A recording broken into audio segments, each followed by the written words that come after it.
Hello, I'm John Stockhausen, the CEO of MDC Group Incorporated and GetawayIncentives.com, and I want to welcome you to the Ultimate Incentives University. I've been helping companies large and small create successful promotions for more than 12 years. And in this series of videos, we will explore the options that every business has in motivating customers and employees. We'll look at the good, the bad, and the ugly of each option, and educate you to help you as a business owner or decision maker to make the best decisions for your business. I hope you'll agree with me that we shouldn't let good be the enemy of best. Just because something has worked well in the past doesn't mean it's the best option for the future.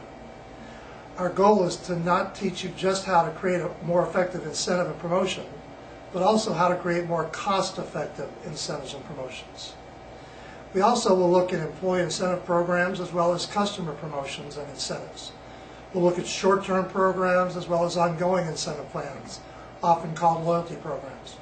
We'll look at promotions for retailers, wholesalers, financial institutions, manufacturers, insurance brokers, and companies, even how other industries and institutions can best use incentives and promotions. We'll show some examples and case studies, including the return on investment of those case studies, to help you get a better picture of what I'm talking about. In addition, these different industries will be broken into separate segments so that you won't have to listen to information that's not pertinent to your situation, but rather you can get right to the material that you can use to benefit your business right now. You know, for the most part, the purpose of incentives and promotions is to change behavior. In fact, Alex Mendoza says, marketing changes minds, incentives and promotions change behavior. Promotions make good marketing great. You want to influence customer behavior and employee behavior. You either want to reinforce good behavior or change the current behavior. You may be trying to get the customer to turn left into your parking lot as opposed to them going right into your competition's parking lot. Perhaps it's to motivate your prospect to set and keep an appointment for your sales force. Or perhaps you want to get the customer to increase the size of the average purchase they make. With employee incentives, you may be focusing on recruiting and retention, or maybe it's workplace safety, or perhaps it's cross-selling in your branches. In general, incentives and promotions are used to motivate, congratulate, celebrate, and appreciate. I'm talking about customer promotions, such things as gift with purchase, thank you for the best customers, traffic builders, sweepstake programs, fundraisers for nonprofits, launching new product sales, giving your salespeople a closing tool, increasing the average size of your sale, trade show incentives, grand openings, and referral programs for customers.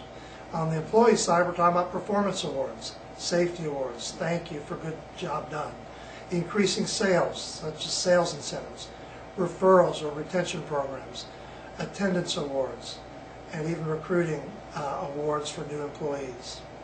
Also, we're talking about dealer loaders and loyalty programs for wholesalers and manufacturers, as well as just distinguishing your business from the competition and using incentives and promotions for holiday gifts.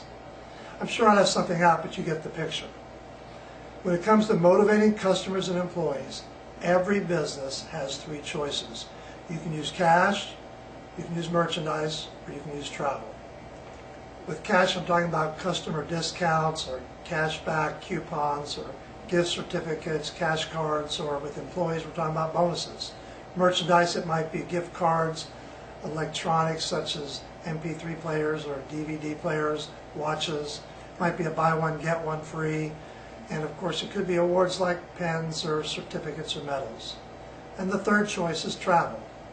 And we're going to talk both about group travel and individual travel awards. Many business people find cash awards simple to use, and besides, if you ask their employees or customers, more often than not, they'll say, show me the money. So what are the challenges with cash? Well, number one, it's quickly spent and it's easily forgotten. You can't remember 2 months later where you spent it. It's something easy that a competitor can match if we're talking about a customer discount. And after a while, it becomes part of the price. When was the last time you paid full price for an automobile?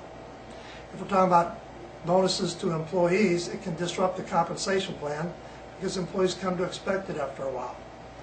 and it's usually very easily forgotten because it pays off a bill, it has no residual family, and does not involve the whole family. Most importantly, there is no leverage to your budget.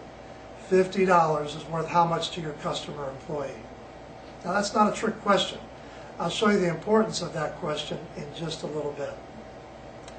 So even though many people say, show me the money, and many business owners like the simplicity of cash discounts or bonuses or gift cards, studies show the results of cash rewards just don't compete with non-cash programs. Remember what I said earlier. I hope you agree with me that we shouldn't let good be the enemy of best. Let's look at several studies comparing cash with non-cash awards. The first study I want to look at was conducted by Goodyear Tire and Rubber Company. They had been using cash incentives because, like so many of us, they had heard that people prefer the money. However, they decided to test the theory in a sales incentive program for their Aquatread tires. They took 900 company-owned stores and divided them into two equal sales-producing groups. With one group, they used cash bonuses to motivate the sales associates and store managers. With the other group, they used non-cash awards. Guess what? Those awarded with non-cash produced results almost 50% greater than the cash group. In the second study, conducted by the University of Chicago and published recently in Brilliant Results magazine, employees were surveyed prior to the incentive program. 78% of those surveyed said they'd prefer cash awards. But the group was then divided into two equal groups, and one was offered cash awards as an incentive program, while the other was offered non-cash awards. Now you probably know where I'm going with this. The non-cash group outperformed the cash group by nearly 3 times. The cash worked as a motivator. That group increased performance by 14.6%. Yet the non-cash group increased performance by almost 39%, a dramatic increase. In a Northwestern University study, it revealed that non-cash award solutions are most frequently used because they work. The study showed, overall, managers expressed a preference for non-cash reward and recognition programs. They viewed them as more important, more effective, and generally superior for achieving the majority of the specific organizational objectives. Employees view cash incentive awards as part of their annual compensation, and therefore it doesn't become anything special. And because those dollars just become part of what you take home, as I said, there's nothing really special about them. The money tends to get spent paying bills, as we've talked about, and they don't really do anything that's memorable, so there's no lasting effect. So wouldn't you want your incentive program or your promotion to be memorable and have lasting effect on behavior? You want your customers coming back, and you want them telling others about you. You want your employees to feel special and motivated longer, don't you? Now how about merchandise programs? Merchandise gives you something cash can't, trophy value. The recipient can brag about their new plasma TV or MP3 player. But there are challenges and limitations with merchandise, and let's look at what they are. One of the first challenges with merchandise is oftentimes your cost is greater than retail, particularly if you're buying the award through an incentive company. Often it also rarely involves choice. If you're offering just one award, you don't know if it's going to motivate your target audience or not. It's also easily for the recipient to see the cost when there's all these box stores out there like Circuit City and Best Buy. They kind of know what your award costs. It rarely involves other members of the family and offers no true leverage of your budget. The best merchandise programs offer choice. If my incentive award is a Palm Pilot, as a Florida bank that I recently met with offered as an incentive to open a new account, and I already have one, or I'm intimidated by technology, as many seniors in Florida are, then it doesn't motivate me. It may actually have the opposite effect. I may not even come in to check out your bank. But what if you offered me a new TV and I already have 3 in my house? Again, that probably won't motivate me to do what you want me, the employee or the customer, to do. More and more companies that use merchandise awards are offering the recipient a choice. Therefore, the business has to get their awards from a company that specializes in merchandise awards. And generally, you find the cost to be the same as or often greater than retail. Other challenges include the